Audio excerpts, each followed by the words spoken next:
গুরু গো, এগুলো বাউল না, দশটা লাগো।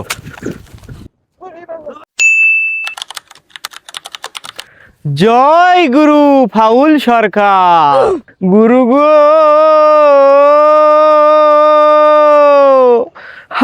হাগবো যতই ভাবি, তবু হাগা বের হয় না রে আবাল সরকার।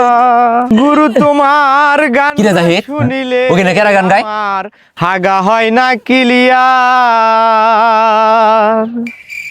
এই মিজান, এগুলো বাউল না, দশটা লাগো। ওই আইলো রে গড়িয়া রে।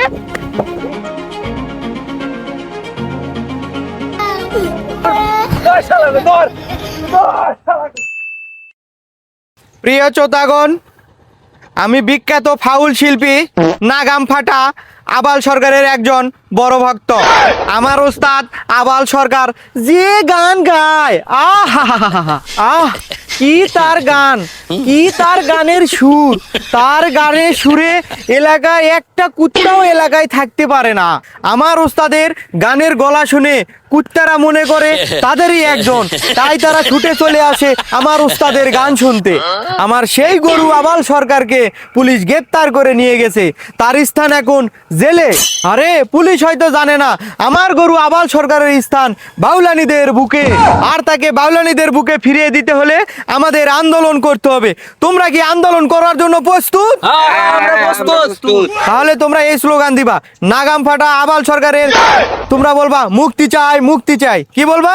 মুক্তি চাই, মুক্তি হ্যাঁ ঠিক আছে, তাহলে সবাই চলো, নাগাম ফাটা আবাল সরকারের, মুক্তি চাই, মুক্তি চাই, নাগাম ফাটা আবাল সরকারের, মুক্তি চাই, মুক্তি চাই, নাগাম ফাটা আবাল সরকারের, মুক্তি চাই, মুক্তি চাই, নাগাম ফাটা আবাল সরকারের। মুক্তি চাই, মুক্তি চাই। তো দর্শক বিন্দু, আপনারা কিন্তু দেখতে পাচ্ছেন আমার পাশেই কিন্তু ফাউল সরকারের বক্তবিন্দুরা মিছিল করতেছে। আমরা কিন্তু জানতে চেষ্টা করবো যে তারা কি নিয়ে মিছিল করতেছে, কি চায় তারা। এই ভাই দাঁড়ান। এই তোমরা সবাই দাঁড়াও। হ্যাঁ ভাই বলেন, কি বলতে চান? তো ভাই, আপনারা যে এই যে রাস্তায় মিছিল নিয়ে বের হয়েছেন, আপনারা আসলে কি চান? আমরা চাই আমার গুরু ফাউল সরকারের মুক্তি চাই, তার মুক্তি নিয়ে আমরা তার ভক্তদের বুকে ফিরিয়ে দিতে চাই। ও আচ্ছা, আপনারা যে এই যে রাস্তায় মিছিল নিয়ে বের হয়েছেন, আপনাদের মনে কি কোনো ডর ভয় নেই? ভয় তো লাগে, আমরা খুব আতঙ্কে আছি, কে কখন কোন দিক থেকে এসে মারধর শুরু করে। আচ্ছা, আপনারা জানেন যে আপনারা রাস্তায় বের হলে আপনাদের জনগণ ধরে পিটায়, তারপরেও কেন রাস্তায় বের হয়েছেন আপনারা? সাংবাদিক ভাই কি আর বলবো, দুঃখের কথা, আগামী এক সপ্তাহ যাবত আমাদের হাগা বন্ধ। কে হাগা বন্ধু কে? আমার গুরু আবাল সরকারের গান না শুনলে আমাদের হাগা ক্লিয়ার হয় না। আর এখানে যাদেরকে দেখতে পাইতেছেন সবারই একই অবস্থা। তাহলে আপনারা এখন কি চান? আমরা চাই আমাদের গরু আবাল সরকারের মুক্তি চাই, যাতে তার গান শুনে আমরা আগের মতো ক্লিয়ার ভাবে হাঁকতে পারি। এই শিষ্য, উস্তাদের একটা গান লাগা না। আরে গরু আবার সরকারের গান না শুনলে আরে আমাদের হাগা হয় না কিলিয়া। আরে আবার সরকারে মুক্তি দাও না গো বাবারা। আরে আবার সরকার রে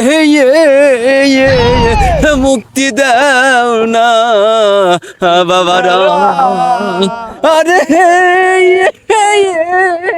তো দর্শক বিন্দু, আপনারা কিন্তু দেখতে পারলেন যে ফাউল সরকারের যে ভক্তবিন্দুরা আছে তারা কিন্তু জানাচ্ছে যে তার গান শুনলে নাকি তাদের পেটের মানে ক্লিয়ার হয় না। মানে কি ক্লিয়ার হয় না বুঝছেন, মানে হাগা ক্লিয়ার হয় না। তাই কিন্তু তারা এই দাবিতে যে তাকে ছাড়াইতে হবে, যে কোনো মূল্যে তাকে ছাড়াইতে পারলেই তাদের পেট ক্লিয়ার হবে, অতএব হাগা ক্লিয়ার হবে, তার গান তাদের শুনতেই হবে। আমাদের গরু আবাল সরকারের মুক্তি চাই, মুক্তি চাই, আমাদের গরু আবাল সরকারের। মুক্তি চাই, মুক্তি চাই। কিরে স্বাধীন, ওগুলা সব ফাউল সরকারের লোক না? হ্যাঁ, ও অগরে আজকে পাইছে, অগরে আজকে সেই পিডামো। এই আস্তে কও যে হুজুর আইতাছে, আজকে মনে হয় আমাকে কপালে শুনিয়া যাই। এই আমগর দিকে আইতাছে রে, পালা। এই শালারা কোনে যাস? কিরে তগো গুরুরে নিয়ে আবার তোরা এই মিছিল করবার নামছা, তারে ছাড়াবি? শালারা তগো গুরু ইসলামের নামে যে কথাগুলা কইছে, তগো তো মারা দরকার, তগো ইচ্ছা মতো পিড়ান দরকার। ইসলামের নামে মার শালারে। আজকে থেকে মিছিল হবে এইটা, কুত্তা পাইলে কুত্তা ছাড়, একটা বাউল ধর, বাউল ধইরা জব কর। এই কুত্তা পাইলে কুত্তা ছাড়, একটা বাউল ধর, বাউল ধইরা জব কর।